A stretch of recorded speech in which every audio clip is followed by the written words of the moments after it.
and welcome to South Asia Newsline. I'm Gitasha Sharma. Here are the top stories we are tracking for you on Friday, the 2nd of September.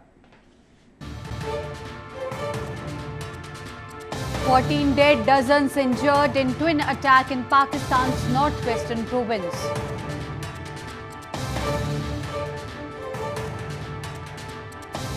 Egypt, India hold delegation-level talks to boost bilateral ties.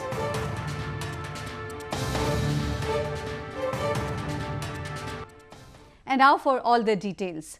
Pakistan on Friday witnessed one deadly terror attack after another in northwestern province of Khyber Pakhtunkhwa, which killed at least 14 people. A faction of Pakistani Taliban has claimed responsibility of the attacks. A report. At least 13 people were killed and more than 50 injured after a suicide bomber detonated himself near the entrance of a district court in Mardan city of Pakistan Khyber Pakhtunkhwa province. 6 lawyers and 2 policemen were among those killed. An investigation is underway and the injured have been taken to nearby hospitals. से 8 kilo की खुदकुश jacket थी।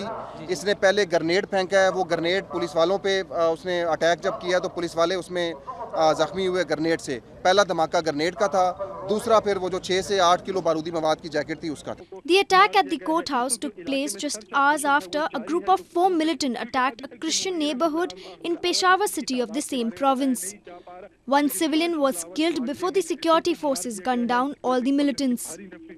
Jamaatul Arhar, a fraction of Tehreek-e-Taliban Pakistan or TTP, has claimed responsibility of both the attacks. It is the same terror outfit which owned up for the recent Quetta blast in which more than 70 people, mostly lawyers, were killed. Moving on, Indian Prime Minister Narendra Modi on Friday left for Vietnam for an official state visit. This is the first bilateral visit of an Indian Prime Minister to Vietnam in 15 years. Prime Minister Narendra Modi's visit to Vietnam can be seen as India's growing strategic presence in the region. Prime Minister Modi's meeting with Vietnamese leadership is expected to focus on defense, security and trade. Announcements about new projects in the oil exploration sector, where New Delhi is already engaged in through its state-run company, are likely to be in the offing. Under our Make in India program, we have also seen a great interest in Vietnam businesses who are looking at the Indian market and seeking to establish their operations in India. So I think our trade is robust and we look forward to the growth of trade between our two countries. From Vietnam, Prime Minister Modi will travel to China for the G20 summit. Later, he will head to Laos to attend ASEAN-India Summit and the East Asia Summit. Before embarking on his Vietnam visit, Indian Prime Minister Narendra Modi held delegation-level talks with the Egyptian President, who is currently on a 3-day visit to India. Both the nations share strong traditional and civilization ties.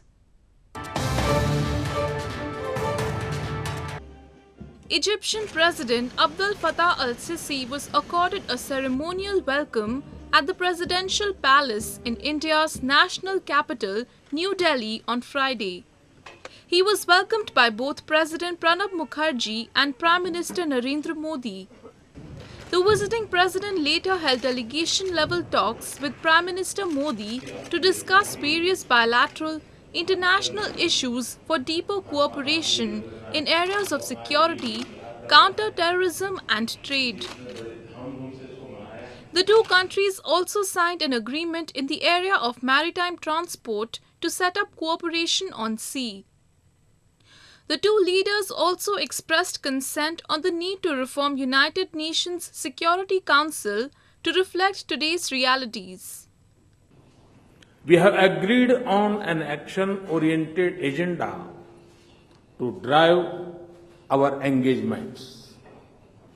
An agenda that responds to our socio-economic priorities, promotes trade and investment ties, secures our societies, helps build peace and harmony in our region, and advances our engagement on regional and international issues. Both nations have a strong economic relationship as India is Egypt's sixth largest trading partner, and there is an active cooperation between the two countries in various fields. Moving on to news from Pakistan, Pakistan government has accelerated the process of obtaining Interpol's Red Warrants against exiled Baloch leader Brahm Dag Bukti, who currently resides in Switzerland. The step has been taken days after Bukti appreciated Indian Prime Minister Narendra Modi for voicing concerns over Pakistan's security forces committing human rights violation in Balochistan. Bukti is the founding leader of Baloch Republican Party, which is fighting for freedom from Pakistan.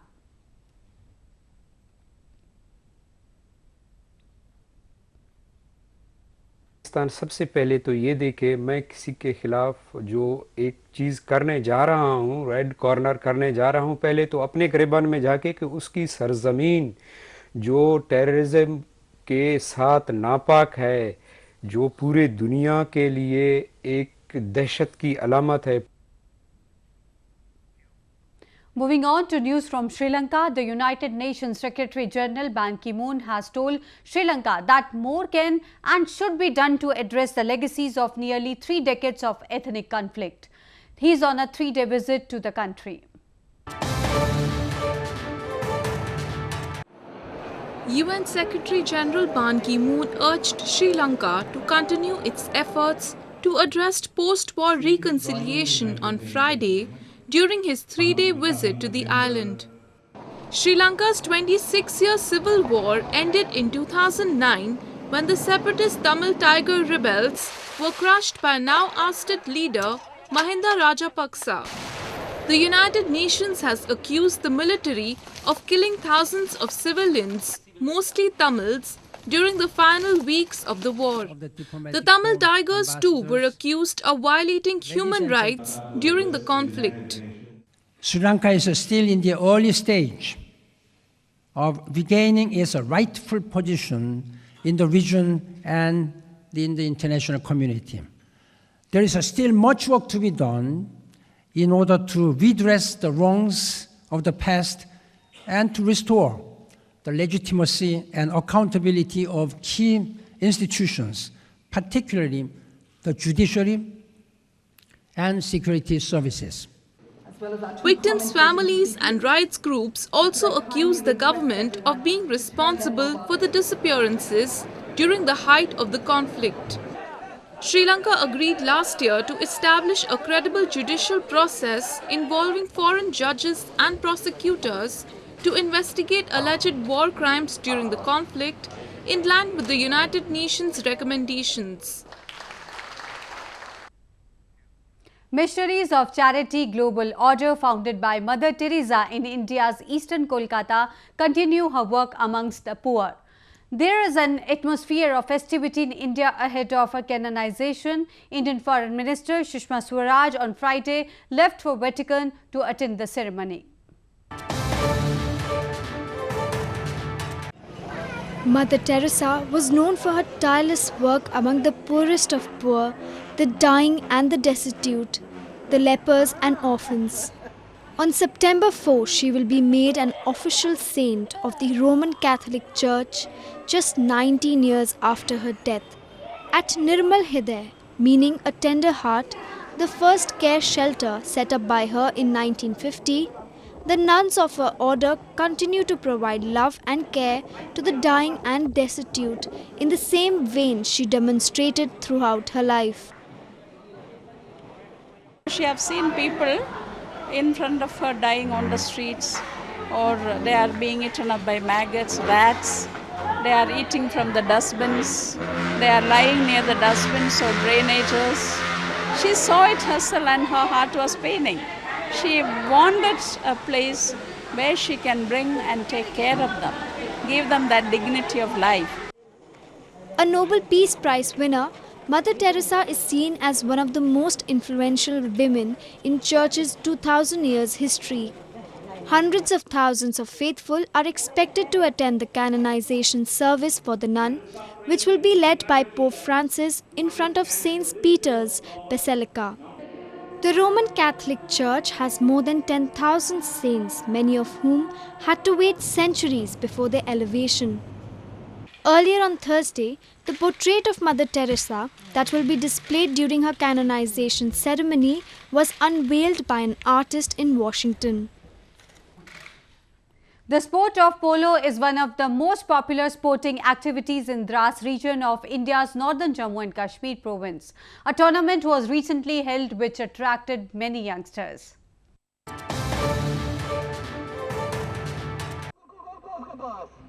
A 3-day polo championship was organized in Dras region of India's northern Kargil district. The event was organized by the police of Jammu and Kashmir province. The aim of the event was to promote the game among the youngsters and involve them in playing this sport. ये खेल ही नहीं बल्कि यहाँ traditional sports है जो लद्दाख में काफ़ी मकबूल है बरसों से सदियों से तो बहुत एज्ड प्लेयर खेलते थे आज आप अक्सर देख रहे हैं कि मैक्सिमम 35 से कम उम्र के बच्चे यहाँ पे खेल रहे हैं तो ये एक बहुत बड़ा सबूत है Polo is one of the foremost and conventional games of Ladakh in the province. The backdrop of the Himalayan ranges adds a unique charm to the sport. Well, that's the way it was in South Asia this evening. Before we conclude, the top stories once again. 14 dead, dozens injured in twin attack in Pakistan's northwestern province.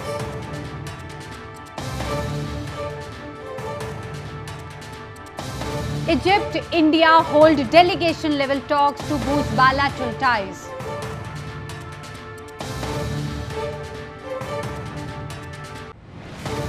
Now our viewers can watch the show on SouthAsiaNewsline.com. You can also visit us on Facebook.com/SAsiaNewsline and follow us on Twitter @SAsiaNewsline. That's all in tonight's edition. We'll see you same time next week. Have a great weekend. Good night.